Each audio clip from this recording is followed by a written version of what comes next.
To'ranazarov Hasan Madi. Qadim skif turkiylar. Toshkent. Shamsqalam nashriyoti.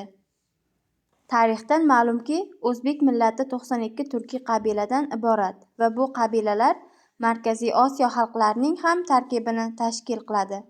Qavmlarning uzoq davom etgan shakllanishidan qozoq, qoraqalpoq, qirg'iz, o'zbek, tojik va turkman millatlari va davlatlari tashkil topdi.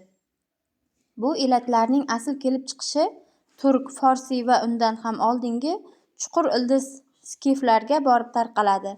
Azaldan insonlarning o'zligini, shajarasini bilishga intilishi hamda qaysi qabilaga mansub ekanligi muhim ahamiyat kasb etgan.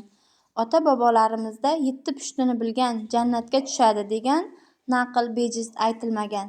Ushbu asarda kitobxon skif turkiy qabilalari to'g'risida, undagi ajdodlarning o'ziga xos tomonlari, qadim madaniyati, mashhur tarixiy shaxslari haqida ham qiziqarli ma'lumotlar oladi. Qo'lingizdagi kitob sizning asarlar osha uzoq o'tmishga sayohatga yetaklaydi.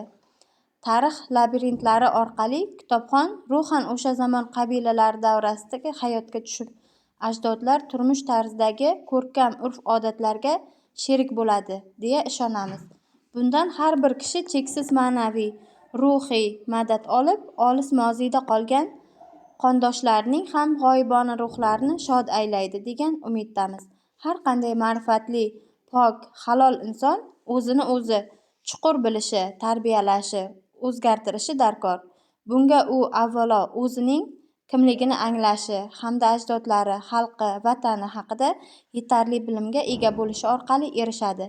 Mazkur to'plam ko'plab qadim va hozirgi davr ilmiy tarixiy manbalar hamda yoshi ulug' oqsoqollar bilan bo'lgan suhbatlar asosida yaratildi.